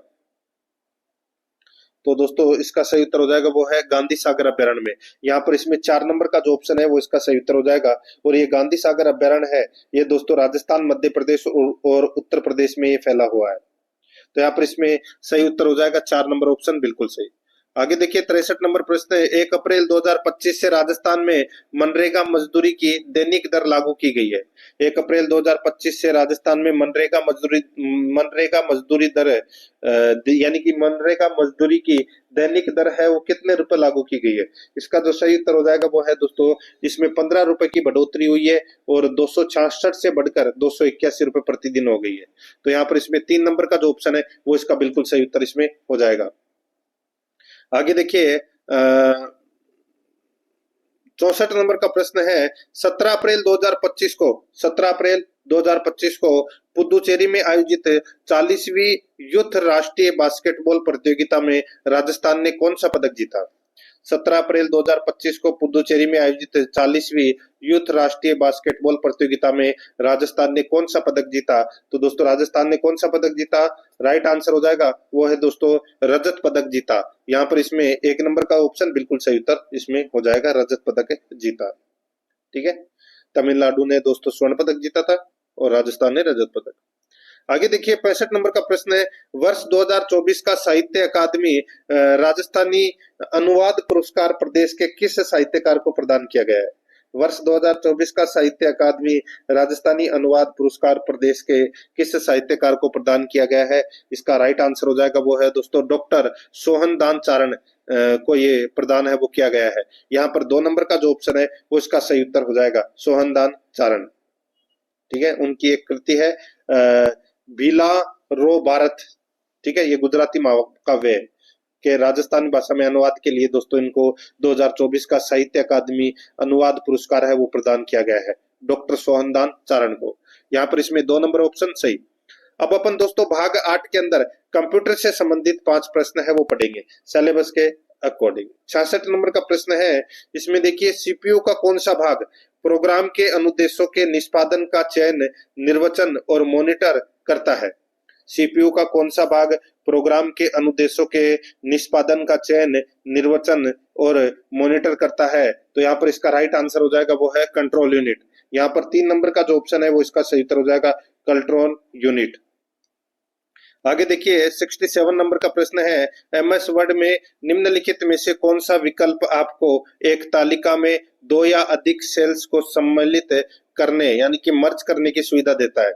एमएस वर्ड में निम्नलिखित में से कौन सा विकल्प आपको एक तालिका में 2 या अधिक सेल्स को सम्मिलित करने, मर्ज करने की सुविधा देता है? तो यहाँ पर इसमें सही उत्तर हो जाएगा वो है दोस्तों इसमें मर्ज सेल्स। यहाँ पर इसमें 4 नंबर का जो ऑप्शन है वो इसका बिल्कुल सही उत्तर हो जाएगा मर्ज सेल्स। ठीक है, ये जो मर्ज सेल्स है ये 2 या अधिक सेलों को एक में मिलाने के लिए इसका प्रयोग करते हैं दोस्तों, कहते हैं मतलब। 4 नंबर ऑप्शन बिल्कुल सही। आगे देखिए 68 नंबर का प्रश्न है, इसमें देखिए एमएस एक्सेल में फॉर्मूला प्रारंभ होता है। एमएस एक्सेल में फॉर्मूला किससे प्रारंभ होता है? तो दोस्तों बराबर वाले चिन्ह से प्रारंभ होता है। यहाँ पर इसमें 2 नंबर का ऑप्शन बिल्कुल सही उत्तर हो जाएगा। नेक्स्ट आगे देखिए यहाँ पे 69 नंबर प्रश्न है, कौन सा अनुप्रयोग एप्लीकेशन प्रदर्शन प्रेजेंटेशन तैयार करने के लिए प्रयुक्त होता है? कौन सा अनुप्रयोग एप्लीकेशन प्रदर्शन यानी कि प्रेजेंटेशन तैयार करने के लिए प्रयुक्त होता है? इसका राइट आंसर हो जाएगा वो है दोस्तों पावर पॉइंट। यहाँ पर 2 नंबर का जो ऑप्शन है वो इसका बिल्कुल सही उत्तर हो जाएगा power point presentation. 2 number option बिल्कुल सही। नेक्स्ट आगे देखिए यहाँ पर 70 नंबर का प्रश्न है, निम्नलिखित में से कौन सा एक वेब ब्राउजर नहीं है? कौन सा एक वेब ब्राउजर नहीं है? तो दोस्तों वेब ब्राउजर एक ऐसा सॉफ्टवेयर होता है जिसकी मदद से हम दोस्तों इंटरनेट पर वेबसाइट खोल सकते हैं और जानकारी देख सकते हैं। तो यहाँ पर इसका राइट आंसर क्या हो जाएगा? देखिए याहू है, बिंग है, गूगल क्रोम है, बिल्कुल है, फ्लिपकार्ट नहीं है दोस्तों। यहाँ पर इसमें सही उत्तर क्या हो जाएगा? 3 नंबर का जो ऑप्शन है वो इसका बिल्कुल सही उत्तर हो जाएगा फ्लिपकार्ट। ठीक है, 3 नंबर ऑप्शन बिल्कुल सही। आगे देखिए, अब दोस्तों अपन भाग 9 के अंदर हिंदी व्याकरण से संबंधित 20 प्रश्न है वो पढ़ेंगे सिलेबस के अकॉर्डिंग। यहाँ पर देखिए 71 नंबर का प्रश्न है, सर्वनाम से बनी भाववाचक संज्ञा है। सर्वनाम से बनी भाववाचक संज्ञा कौन सी है? तो दोस्तों यहाँ पर आप देख सकते हैं अपनापन। अपनापन दोस्तों, इसमें अपना है वो क्या है? अपना जो शब्द है ये दोस्तों सर्वनाम है, ठीक है। और इसमें पन क्या है? उपसर्ग, सॉरी पन है वो प्रत्यय जुड़ गया, तो क्या हो गया? अपनापन हो गया, तो ये भाववाचक संज्ञा बन गई। तो यहाँ पर इसमें 1 नंबर का ऑप्शन बिल्कुल सही। 72 नंबर का प्रश्न इसमें देखिए, भारतीय सेना बहुत शक्तिशाली है, वाक्य में सेना संज्ञा है। भारतीय सेना बहुत शक्तिशाली है, वाक्य में सेना संज्ञा है, तो दोस्तों क्या है सेना? तो दोस्तों सेना है वो जातिवाचक संज्ञा है क्या? भारतीय सेना बहुत शक्तिशाली है। देखिए भारतीय सेना, अब यहाँ पर दोस्तों भारतीय भी साथ में दे रखा है, तो ये क्या बन जाएगा? तो दोस्तों ये समुदाय बन जाएगा। क्या बन जाएगा? समुदाय बन जाएगा दोस्तों ये। तो यहाँ पर इसमें राइट आंसर क्या हो जाएगा? समुदायवाचक हो जाएगा, इसमें जातिवाचक नहीं होगा। ओनली फॉर सेना होता तो ये जाति होता, लेकिन भारतीय सेना पूछा है, बताया गया है, तो यहाँ पे समुदायवाचक इसका बिल्कुल सही उत्तर इसमें हो जाएगा। ये आपको इसमें याद रखना है, ठीक है। या आप समूह वाचक भी बोल सकते हैं इसको। नेक्स्ट है, आगे देखिए, प्रश्नवाचक सर्वनामों का समूह है। प्रश्नवाचक सर्वनामों का समूह है कौन सा है? तो दोस्तों यहाँ पर देखिए, कौन, किसे, कब। कौन, किसे, कब, ये प्रश्नवाचक से नहीं है, तो यहाँ पर इसमें 2 नंबर ऑप्शन बिल्कुल सही। आगे देखिए, पूर्वकालिक क्रिया प्रयुक्त हुई है, यानी कि कौन सी क्रिया पूर्वकालिक क्रिया है वो हुई है वो बताना है। तो देखिए, पूजा नहाकर, सॉरी, मोहन नहाकर पूजा करने लगा। मोहन नहाकर पूजा करने लगा, तो दोस्तों यहाँ पर नहाकर यानी कि वो नहा लिया, नहाने की जो क्रिया है वो दोस्तों उसकी पूरी हो गई। तो यहाँ पर इसमें 1 नंबर का जो ऑप्शन है उसका बिल्कुल सही उत्तर हो जाएगा। नेक्स्ट आगे देखिए, यहाँ पर 75 नंबर का प्रश्न है, इनमें से कौन सा शब्द विदेशी है? कौन सा शब्द विदेशी है? तो दोस्तों यहाँ पर जो पपीता शब्द है, पपीता शब्द है वो दोस्तों क्या है? विदेशी शब्द है। तो यहाँ पर इसमें सही उत्तर हो जाएगा, मतलब पपीता पुर्तगाली शब्द है, ये विदेशी हो गया। 1 नंबर का ऑप्शन बिल्कुल सही। आगे देखिए, पुनर्जन्म में कौन सी संधि है? पुनर्जन्म के अंदर दोस्तों कौन सी संधि है? राइट आंसर हो जाएगा पुनर्जन्म में दोस्तों विसर्ग संधि है। कौन सी है? विसर्ग संधि है, पुनः प्लस जन्म। तो यहाँ पर इसमें 1 नंबर ऑप्शन बिल्कुल सही। 77 नंबर का प्रश्न इसमें देखिए, ईमानदार व्यक्ति का सम्मान होता है में किस शब्द में विशेषण है? ईमानदार व्यक्ति का सम्मान होता है में किस शब्द में विशेषण है? तो यहाँ पर इसका राइट आंसर हो जाएगा, ईमानदार शब्द गुणवाचक विशेषण है, ठीक है। तो यहाँ पर इसमें राइट आंसर क्या हो जाएगा? यहाँ पर ईमानदार है वो गुणवाचक विशेषण है ये। तो 3 नंबर ऑप्शन बिल्कुल सही। आगे देखिए, 78 नंबर प्रश्न है, निम्न में से नी उपसर्ग से बना शब्द नहीं है। बताइए, निम्न में से नी उपसर्ग से बना शब्द नहीं है, तो यहाँ पर इसका राइट आंसर हो जाएगा वो है इसमें देखिए, निदर्शन, निवास, निमग्न, इनमें दोस्तों क्या है? नी उपसर्ग है। तो यहाँ पर इसमें निर्दोष के अंदर दोस्तों जो निर उपसर्ग लगा हुआ है, इसमें नी उपसर्ग नहीं लगा हुआ। 3 नंबर का जो ऑप्शन है वो इसका बिल्कुल सही उत्तर इसमें हो जाएगा। 79 नंबर का प्रश्न इसमें देखिए, मान प्रत्यय से निर्मित शब्द नहीं है। मान प्रत्यय से निर्मित शब्द नहीं है, तो यहाँ पर इसका राइट आंसर क्या हो जाएगा? वो है इसमें देखिए, मान प्रत्यय से निर्मित शब्द नहीं है, तो इसमें आप देख सकते हैं दोस्तों विद्यमान, ठीक है, विद्य प्लस मान, विराजमान, विराज प्लस मान, सम्मान। तो दोस्तों सम्मान के अंदर सम उपसर्ग लगा हुआ है, प्रत्यय नहीं लगा हुआ इसमें। तो यहाँ पर 3 नंबर का जो ऑप्शन है वो इसका सही उत्तर हो जाएगा। यजमान के अंदर भी दोस्तों मान क्या है? प्रत्यय है। तो यहाँ पर इसमें 3 नंबर ऑप्शन सही। आगे देखिए, चांदी का पर्यायवाची नहीं है। दोस्तों चांदी का पर्यायवाची कौन सा नहीं है? तो यहाँ पर देखिए, रजत, रूपक और रोस्य, ये तीनों दोस्तों चांदी के पर्यायवाची हैं, लेकिन यहाँ पे जो हिरण्य है ये दोस्तों सोने का पर्यायवाची है, सोना का यानी कि स्वर्ण का। 1 नंबर ऑप्शन सही। 81 नंबर प्रश्न है, सही विलोम नहीं है। सही विलोम कौन सा नहीं है वो अपने को बताना है। देखिए, आविर्भाव का विलोम होता है तिरोभाव, बिल्कुल सही है। एकांत का विलोम होता है संकुल, बिल्कुल सही बात है। हिंसा का प्रतिहिंसा गलत हो जाएगा। हिंसा का दोस्तों क्या हो जाएगा? अहिंसा हो जाएगा। क्या हो जाएगा? अहिंसा हो जाएगा। और भ्रांत का दोस्तों निर्भ्रांत हो जाएगा। तो यहाँ पर इसमें 3 नंबर का जो ऑप्शन है वो इसका सही उत्तर इसमें हो जाएगा। 82 नंबर का प्रश्न है, इसमें देखिए उपयुक्त स्थानापन्न शब्द नहीं है। उपयुक्त स्थानापन्न शब्द नहीं है, तो यहाँ पर इसका राइट आंसर क्या हो जाएगा? वो है, देखिए, मांसल व मोटा शरीर। मांसल व मोटा शरीर, इसको स्थूलकाय यानी कि मांसल व मोटा शरीर का दोस्तों वाक्यांश के लिए एक शब्द हो जाएगा स्थूलकाय। और प्रत्येक कार्य में देर करने वाला दीर्घ सूत्री, कम भोजन करने वाला मिताहार। तो दोस्तों ये तीनों बिल्कुल सही है। स्वयं की हत्या करने वाला आत्महत्या। स्वयं की हत्या करने वाला आत्महत्या, ये गलत हो जाएगा दोस्तों। स्वयं की हत्या करने वाला आत्महंता कहलाता है। आत्महंता कहलाता है। और आत्महत्या के लिए दोस्तों स्वयं अपने आप को मार डालना, इसका प्रयोग होता है दोस्तों आत्महत्या के लिए। तो यहाँ पर चौथा है वो गलत दे रखा है। 4 नंबर का ऑप्शन बिल्कुल सही। 83 नंबर प्रश्न है, अशुद्ध शब्द है। दोस्तों अशुद्ध शब्द कौन सा है? यहाँ पर आप देख सकते हैं दोस्तों, अशुद्ध शब्द जो ये अतिथि है, अतिथि है वो दोस्तों इसमें अशुद्ध शब्द है। क्योंकि दोस्तों इसमें अतिथि के अंदर दोस्तों ये वाली मात्रा लगेगी थी के ऊपर। तो यहाँ पर 3 नंबर का ऑप्शन बिल्कुल सही। 84 नंबर का प्रश्न, इसमें देखिए अशुद्ध वाक्य का चयन कीजिए। अशुद्ध वाक्य का दोस्तों क्या करना है? चयन करना है। इसमें देखिए थोड़े समय बाद छात्र वापस लौट आए। थोड़े समय बाद छात्र वापस लौट आए, तो दोस्तों ये वाक्य है वो दोस्तों अशुद्ध है। क्योंकि थोड़े समय बाद छात्र लौट आए, ठीक है, क्योंकि वापस और लौटना एक ही बात है।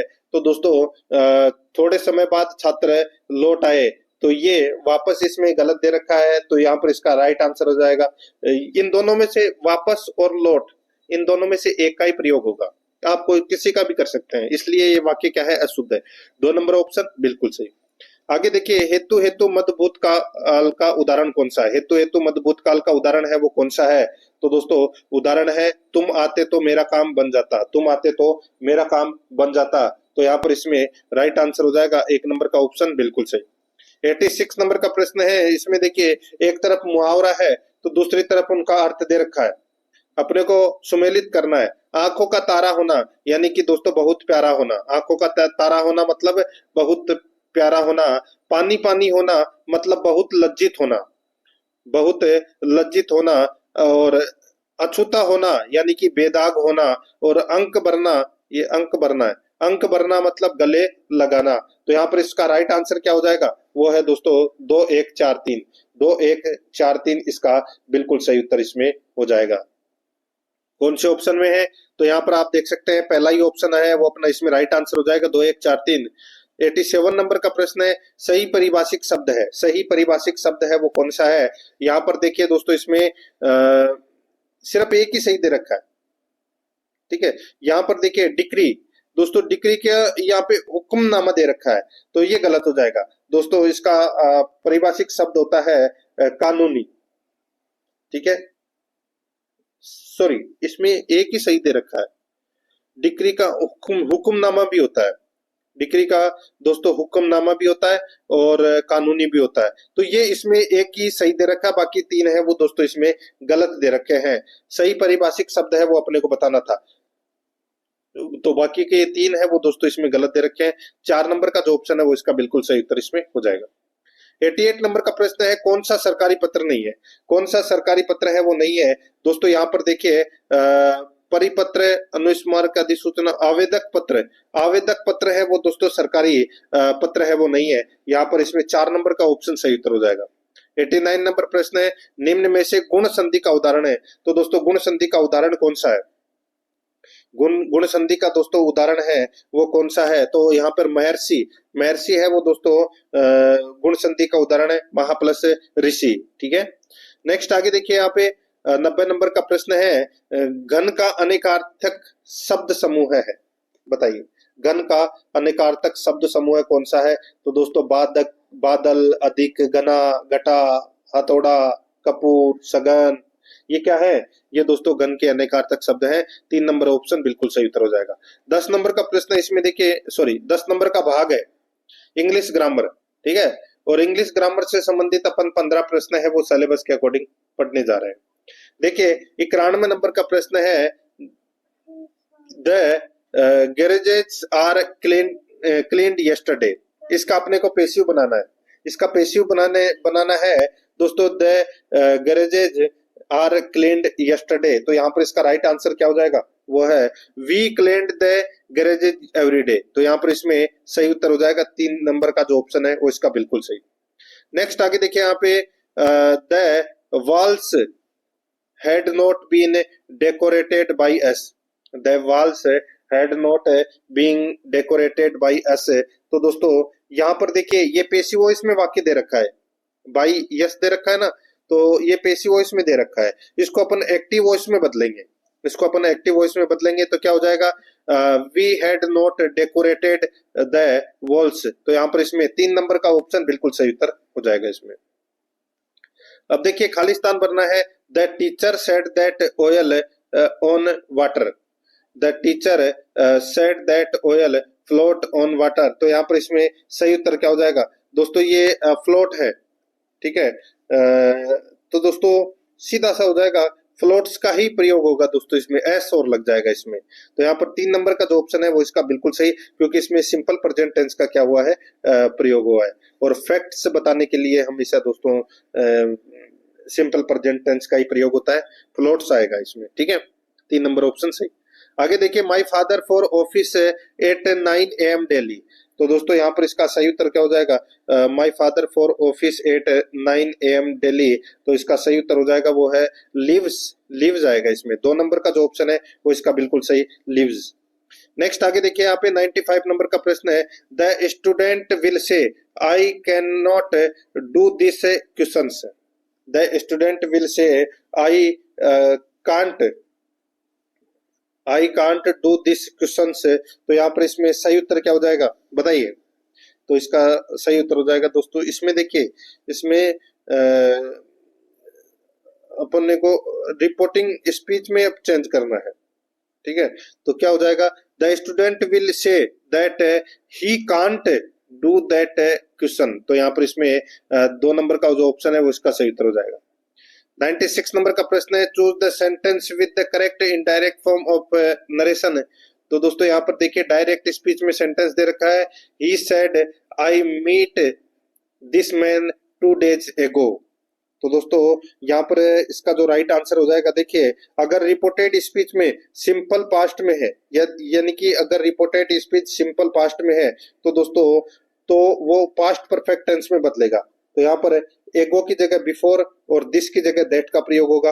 तो यहाँ पर इसमें he said that he had met that man 2 days before. तो यहाँ पर इसमें 3 नंबर का ऑप्शन बिल्कुल सही। 97 नंबर का प्रश्न है, इसमें देखिए, choose the part of the following sentence that is grammatically incorrect. अपने को बताना है कि कौन सा ऑप्शन है वो इनकरेक्ट है। यहाँ पर देखिए, Charles Dickens is famous as a novelist and essayist। बताइए, यानी कि दोस्तों बताइए यहाँ पर क्या आएगा। तो यहाँ पर ए आया है ना, ये दोस्तों मेरे हिसाब से गलत होना चाहिए, क्योंकि दोस्तों देखिए वोवल्स से पहले दोस्तों एन का यूज होता है। तो यहाँ पर एन एसिएस्ट आएगा। तो यहाँ पर इसमें राइट आंसर क्या हो जाएगा, एन एसिएस्ट।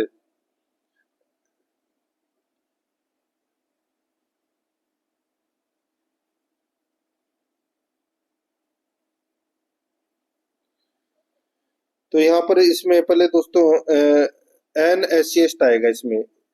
तो यहाँ पर इसमें इस देखिए ए भी लगा हुआ है इसके साथ में, ठीक है। तो ये वाला पार्ट है वो गलत हो गया, चौथा नंबर वाला, ठीक है। तो इसमें दोस्तों एन एसिएस्ट आएगा, एन एसिएस्ट। नेक्स्ट आगे देखिए 98 नंबर का प्रश्न है, the simple sentence from of those who are helpless deserve our sympathy is. तो दोस्तों यहाँ पर इसका राइट आंसर हो जाएगा the helpless deserve our sympathy. तो यहाँ पर इसमें 3 नंबर का जो ऑप्शन है वो इसका सही उत्तर हो जाएगा। 99 नंबर का प्रश्न है, इसमें देखिए, the negative of I have seen you somewhere before is the negative of I have seen you somewhere before is। तो यहाँ पर इसका सही उत्तर हो जाएगा वो है इसमें I have not seen you anywhere before। I have not seen you anywhere before। 3 number का जो ऑप्शन है वो इसका सही उत्तर हो जाएगा। anywhere का प्रयोग है वो नेगेटिव सेंटेंस में किया जाता है। 3 नंबर का ऑप्शन बिल्कुल सही। 100 नंबर का प्रश्न है इसमें देखिए he gave me 1000 rupees note। he gave me 1000 rupees note है तो यहाँ पर इसका राइट आंसर हो जाएगा वो है 1000 rupees note हो जाएगा। 2 नंबर का जो ऑप्शन है वो इसका बिल्कुल सही उत्तर हो जाएगा। आगे देखिए his father is MLA। his father is MLA। his father is MLA। तो MLA के आगे क्या लगेगा बताइए? तो इसके आगे दोस्तों NMLA लगेगा। 1 नंबर का ऑप्शन बिल्कुल सही उत्तर हो जाएगा। नेक्स्ट आगे देखिए some people eat their food their finger। तो दोस्तों यहाँ पर इसका राइट आंसर हो जाएगा वो है with their finger आएगा। यहाँ पे 2 नंबर का जो ऑप्शन है वो इसका बिल्कुल सही उत्तर हो जाएगा, with लगता है दोस्तों। 103 नंबर का प्रश्न है मेमोरेंडम के लिए सही पारिभाषिक शब्द है। मेमोरेंडम के लिए सही पारिभाषिक शब्द क्या हो जाएगा? तो दोस्तों इसके लिए सही पारिभाषिक शब्द हो जाएगा वो है ज्ञापन।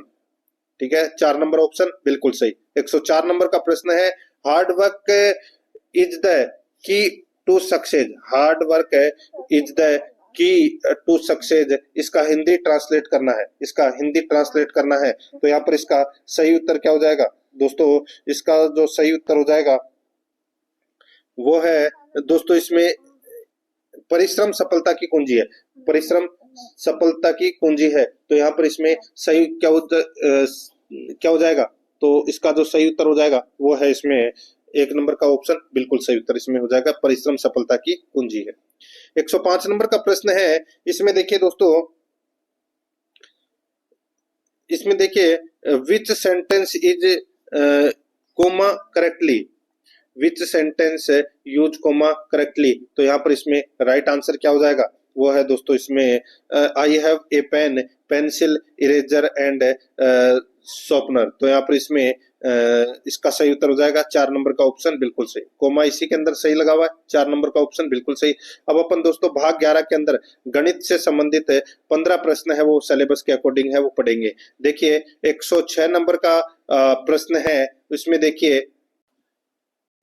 इसमें देखिए एक सर्वेक्षण में पाया गया कि 60 में से 35 लोग क्रिकेट पसंद करते हैं, 25 लोग हॉकी पसंद करते हैं और 15 लोग दोनों खेल पसंद करते हैं। सिर्फ क्रिकेट पसंद करने वालों की संख्या कितनी है? सिर्फ क्रिकेट पसंद करने वालों की जो संख्या है वो दोस्तों कितनी है वो दोस्तों अपने को यहाँ पर बतानी है। दोस्तों यहाँ पर आप देख सकते हैं कि भाई क्रिकेट को पसंद करने वाले कितने हैं? तो दोस्तों 20 है वो क्रिकेट को पसंद करने वाले हैं। ठीक है, और हॉकी को पसंद करने वाले कितने हैं? तो दोस्तों यहाँ पर देखिए ये डायग्राम ऐसे बनेगा। हॉकी को पसंद करने वाले दोस्तों 25 लोग हैं और ये जो 15 लोग हैं ये दोनों खेल पसंद करते हैं।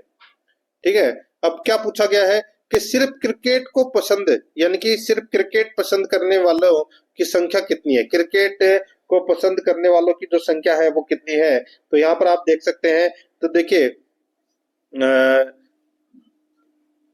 इसमें क्रिकेट के अंदर आप देखोगे तो दोस्तों 20 और 15 कितने होते हैं? 35। यानी कि कुछ 35 लोग हैं वो क्रिकेट पसंद करते हैं, इनमें से 15 लोग हैं वो दोनों खेल पसंद करते हैं। तो दोस्तों 35 में से 15 गए तो कितने बचे? 20। तो यहाँ पर इसका राइट आंसर हो जाएगा 1 नंबर का ऑप्शन बिल्कुल सही। नेक्स्ट आगे देखिए दोस्तों, यहाँ पर 107 नंबर का प्रश्न है नीचे दिए गए डेटा एबीसी कंपनी का बिना गियर वाली दुपहिया मोटरसाइकिलों की बिक्री से संबंधित जानकारी दर्शाता है। पिछले वर्ष की तुलना में किस वर्ष बिक्री में कमी आई? पिछले वर्ष की तुलना में किस वर्ष बिक्री में कमी आई? तो दोस्तों यहाँ पर आप देख सकते हैं इसमें 2000 कमी आई पिछले वर्ष की तुलना में। तो देखिए कमी तो बाकी सभी के अंदर दोस्तों देखिए इसके अंदर बराबर है, बाकी सभी में बढ़ रही है। ठीक है, कमी तो दोस्तों 2006 में ही आई है तो यहाँ पर इसमें 2 नंबर का ऑप्शन राइट आंसर हो जाएगा। आगे देखिए 108 नंबर का प्रश्न, एक मोटरसाइकिल सवार 39 किलोमीटर की दूरी 45 मिनट में तय करता है।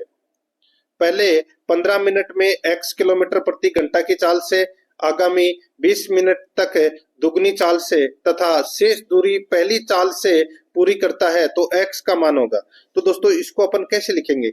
दूरी बराबर चाल बटा दूरी बराबर चाल इंटू समय होता है। तो दोस्तों यहाँ पर देखिए 39 किलोमीटर की दूरी है, ठीक है। 45 मिनट में वो दोस्तों तय करता है, पहले 15 मिनट में x किलोमीटर। तो दोस्तों इसको अपन ऐसे लिखेंगे x इंटू 15/60, 15/60, ठीक है, प्लस अब देखिए आगामी 20 मिनट तक दुगनी चाल से, आगामी 20 मिनट तक दुगनी चाल से यानी कि दोस्तों 2x हो जाएगा, 2x इंटू 20/60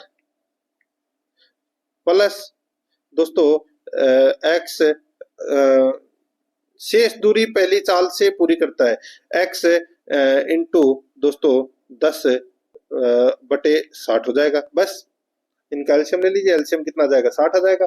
और दोस्तों 15x plus 40x plus 10x बटे 60 इंटू 39। तो बस यहाँ पर हो जाएगा दोस्तों 39 बराबर 65x बटे 60 कर लीजिए, तो x बराबर आ जाएगा 36 घंटे, सॉरी 36 किलोमीटर प्रति घंटा। तो यहाँ पर इसमें सही उत्तर हो जाएगा 2 नंबर का ऑप्शन, बिल्कुल सही।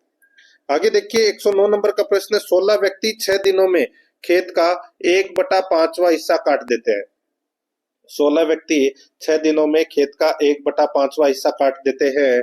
8 दिनों में शेष खेत को काटने के लिए कितने व्यक्तियों यानी कि समान दक्षता के साथ की आवश्यकता होगी? तो दोस्तों यहाँ पर इसका राइट आंसर क्या हो जाएगा? वो है दोस्तों सीधा सा हो जाएगा, 16 व्यक्ति दोस्तों 6 दिनों में खेत का 1/5वां हिस्सा काट लेते हैं, तो 8 दिनों में शेष खेत को काटने के लिए कितने व्यक्तियों की आवश्यकता होगी? तो दोस्तों सीधा सा हो जाएगा यहाँ पे भाई, 16 इंटू 6 तो हो गया, बटे 1 यानी कि M1 D1 बटे W1, ठीक है। तो दोस्तों यहाँ पर 16 इंटू 6 बटे 1 बराबर दोस्तों M2 इंटू दोस्तों 8 बटा दोस्तों 4, ठीक है। बस इसको काट लीजिए, इसको आप काटोगे तो कितना आ जाएगा? 48। तो यहाँ पर इसका सही उत्तर हो जाएगा, वो है 48 व्यक्तियों की आवश्यकता होगी दोस्तों, 3 नंबर ऑप्शन सही। आगे देखिए, कोई धन चक्रवर्ती ब्याज की एक निश्चित दर से 4 वर्ष में दुगना हो जाता है, ठीक है। इसी दर से यह 16 गुना कितने वर्ष में होगा? तो दोस्तों देखिए 4 वर्ष में दुगना हो रहा है, 4 वर्ष में क्या हो रहा है? दुगना हो रहा है, ठीक है। तो 16 गुना कितने वर्षों में होगा? 16 वर्षों में दोस्तों कितने गुना होगा? सॉरी 16 गुना कितने वर्षों में होगा? तो दोस्तों ये 16 वर्षों में ही होगा, 16 गुना। यहाँ पर इसमें 2 नंबर का ऑप्शन बिल्कुल सही। आगे देखिए 111 नंबर का प्रश्न है, 4800 रुपए की राशि पर 5% वार्षिक साधारण ब्याज की दर से 2.5 वर्षों में ब्याज की राशि होगी। 2.5 वर्षों में ब्याज की राशि है वो क्या होगी? तो दोस्तों सीधा सा है, अपने को 4800 रुपए की राशि पर 5% वार्षिक साधारण ब्याज की दर से 2.5 वर्षों का, सीधा सा हो जाएगा दोस्तों। वो वही मूलधन कितना है? 4800, तो 4800 इंटू दर कितनी है? 5 इंटू 2.5 वर्ष। तो दोस्तों 2.5 वर्ष आप इसको लिख सकते हैं 2 दूनी 4, भाई 2.5 वर्ष को अपन लिख सकते हैं 2 दूनी 4 और 1 5, यानी कि 5/2 है वो अपन लिख सकते हैं। तो दोस्तों यहाँ पर हो जाएगा 5/2 इंटू 100। बस इसको काट लीजिए, इसको आप काटोगे तो कितना हो जाएगा? 2 जीरो से ये 2 जीरो कट जाएगी, और दोस्तों 48 से ये कट जाएगा कितनी बार? 24 बार। तो 24 इंटू 5 कर लीजिए। नहीं, ये दोस्तों 5 ऊपर चला जाएगा और 2 नीचे, 2 ऊपर चला जाएगा, 5 नीचे आ जाएगा, ठीक है। तो ये 2 ऊपर चला जाएगा, 5 है वो नीचे आ जाएगा। तो ये 4800 इंटू 5 इंटू 2 बटे 100 इंटू 5 हो जाएगा। तो यहाँ पर आ जाएगा 600 रुपए की राशि आ जाएगी दोस्तों। यहाँ पर इसमें 4 नंबर का ऑप्शन बिल्कुल सही। आगे देखिए दोस्तों, यहाँ पर इसमें 112 नंबर का प्रश्न है, ए बी सी ने मिलकर एक व्यापार आरंभ किया, कुल पूंजी का 1/3 भाग ए ने लगाया, बी ने उतनी पूंजी लगाई जितनी की ए और सी ने मिलकर लगाई। वर्ष के अंत में लाभ 18,000 रुपए हुआ, तो लाभ में से सी का भाग कितना है? दोस्तों सी का भाग है वो कितना है, यानी कि दोस्तों देखिए, ये ए, ये बी और ये सी, इन तीनों ने मिलकर एक काम प्रारंभ किया। कुल पूंजी का 1/3 भाग ए ने लगाया, कुल पूंजी का 1/3 भाग है वो ए ने लगाया, ठीक है। बी ने उतनी पूंजी लगाई कि जितनी ए और सी ने लगाई, यानी कि दोस्तों आप इसको ऐसे लिख सकते हैं, ये इसने 3, इसने 1 और इसने 2, ठीक है, ये होगा। तो यहाँ पर अनुपातों का योग कितना हो जाएगा? 6, और सी का अनुपात कितना है? 1। तो यहाँ पे 18,000 इंटू 1/6, तो 18,000 में 6 का भाग दोगे तो 3,000 आ जाएगा। ये अपना इसमें 1 नंबर ऑप्शन सही उत्तर हो जाएगा। 113 नंबर प्रश्न है, तीन संख्याओं का योग 392 है। पहली तथा दूसरी संख्या का अनुपात 2:3 है, एवं दोस्तों दूसरी एवं तीसरी संख्या का अनुपात 5:8 है, तो पहली संख्या हो जाएगी। दोस्तों वही अभी बताया था मैंने आपको, ए बी सी कर लीजिए, ए बी और सी, इसमें पहली संख्या का अनुपात दे रखा है 2:3, ठीक है, और दूसरी और तीसरी का दे रखा है दोस्तों 5:8। बस अनुपात निकाल लीजिए, 5 दूनी 10, 5 तिया 15 और 8 ती 24, यानी कि अनुपात दोस्तों यहाँ पर निकल के आया है 10, 15 और 24, 10, 15 और 24 है। तो अब यहाँ पर देखिए अपने को 10, 15 और 24, तो इनको अगर टोटल करेंगे तो 15 और 24 कितने होते हैं? 39, और 10 कितने होते हैं? 49। तो पहली संख्या निकालनी है तो दोस्तों यहाँ पर क्या हो जाएगा? 10/49 इंटू 392। बस इसको काट लीजिए, कितनी बार गया ये? 8 बार गया, तो 10 इंटू 8 कितने हो जाएंगे? 80। तो पहली संख्या क्या हो जाएगी? 80 हो जाएगी। यहाँ पर 2 नंबर ऑप्शन सही। 114 नंबर प्रश्न है, एक एयर कंडीशनर और टेलीविजन के मूल्यों में 7:9 का अनुपात है। यदि टेलीविजन का मूल्य एयर कंडीशनर के मूल्य से 8,000 रुपए अधिक हो तो टेलीविजन का मूल्य कितना होगा? तो टेलीविजन का मूल्य कितना होगा? तो दोस्तों सीधा सा हो जाएगा दोस्तों, एसी अनुपात टीवी, ठीक है, अनुपात कितना है? 7:9, ठीक है। तो टीवी का मूल्य निकालना है तो दोस्तों क्या हो जाएगा? दोस्तों 8,000 बटे 7 में से यानी कि 9 में से 7 गए तो कितने बचे? 2। तो दोस्तों 2 इंटू 9 कर लीजिए बस। तो यहाँ पर इसका राइट आंसर क्या हो जाएगा? देखिए काट लीजिए, 4,000 इंटू 9 कर लीजिए, 36,000 आ जाएगा। 2 नंबर ऑप्शन बिल्कुल सही। 115 नंबर का प्रश्न है, इसमें देखिए दोस्तों इसमें देखिए यदि क्रम मूल्य तथा विक्रम मूल्य का अनुपात 5:4 है तो हानि प्रतिशत बताइए। हानि प्रतिशत बताना है तो दोस्तों सीधा हो जाएगा, अंतर कितने का? 1 का, तो 1/5 इंटू 100 कर लीजिए, कितना हो जाएगा भाई? 20%। तो यहाँ पर इसमें 1 नंबर ऑप्शन बिल्कुल सही। 116 नंबर प्रश्न है, यदि प्रकाश की आयु आनंद की आयु से 25% अधिक हो तो आनंद की आयु प्रकाश की आयु से कितने प्रतिशत कम है? भाई सीधा सा हो जाएगा, जैसे कि मान लो इसकी आयु, प्रकाश की आयु है वो दोस्तों 100 है, या आप ऐसे भी कर सकते हैं दोस्तों 25/125 इंटू 100। बस काट लीजिए इसको, कितना आ जाएगा? 20% आ जाएगा। 2 नंबर ऑप्शन बिल्कुल सही। 117 नंबर का प्रश्न है, किसी संख्या के 60% का 3/5 यदि 36 है तो वह संख्या है। तो दोस्तों इसको अपन सीधा सा ऐसे लिखेंगे भाई, इसमें किसी संख्या का 60% का 3/5 यदि 36 है तो वह संख्या है। या तो आप ऑप्शन उठा लीजिए, ठीक है, ऑप्शन उठाओगे तो दोस्तों जैसे कि 100 ले लिया, 100 का दोस्तों 60% कितना होता है? 60 है, और 60 का दोस्तों 3/5 है, वो कितना? 36 आ रहा है क्या? तो देखिए कितनी बार गया? 12 बार। 12 इंटू 3 कितने होते? 36। तो बिल्कुल सही है, ऑप्शन के अनुसार कर लीजिए। पहला नंबर का ऑप्शन राइट आंसर हो जाएगा 100, इसका सही उत्तर है। आगे देखिए, n+1, n+2, n+3, n+4, n+5 का औसत कितना होगा? तो दोस्तों इसका औसत है वो कितना होगा? तो ये कितनी संख्या है? 1 2 3 4 5 6। तो दोस्तों बटे में 6 लिख देना। ठीक है, इनका आप टोटल करोगे तो दोस्तों हो जाएगा 6n प्लस 15। 6n+15 बटे 6। तो दोस्तों n बराबर क्या हो जाएगा? n+15 बटे 6। तो यानी कि दोस्तों n+5 बटे 2 इसका बिल्कुल सही उत्तर इसमें हो जाएगा। तो यहाँ पर इसमें 2 नंबर का ऑप्शन बिल्कुल सही। आगे देखिए, एक आदमी प्रथम 4 माह में औसतन 1800 रुपए प्रति माह खर्च करता है, अगले 8 माह में औसतन 2000 रुपए प्रति माह खर्च करता है, वर्ष में 5600 रुपए बचा लेता है, तो उसकी औसत मासिक आय क्या है? तो उसकी औसत मासिक आय क्या है? यहाँ पर देखिए, औसत मासिक आय की अगर मैं बात करूं तो दोस्तों इसमें देखिए 1800 इंटू 4 कर लीजिए। 1800 इंटू 4 कितने होते हैं दोस्तों? 18 चौक 72। ठीक है, 7200।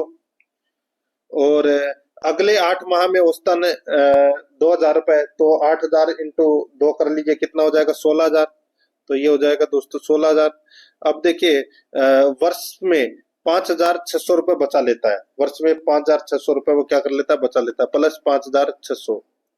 ठीक है, बस इसमें 12 का भाग दे लीजिए।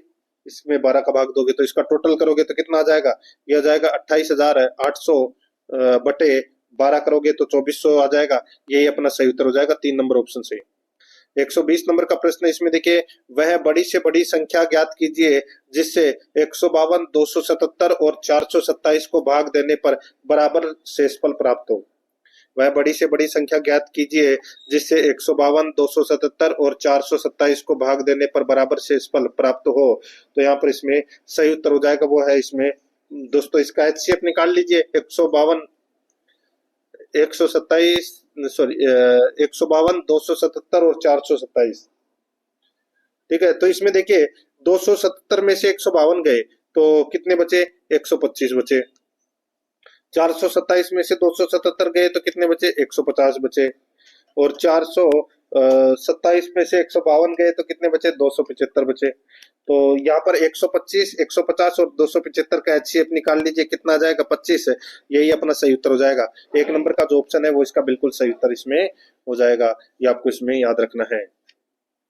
तो दोस्तों इसी के साथ मैंने आपको ये मॉडल पेपर है वो कंप्लीट करवा दिया है। पिछले मॉडल पेपर नहीं देखे तो वो जरूर देखें, आपको डिस्क्रिप्शन में लिंक मिल जाएगा।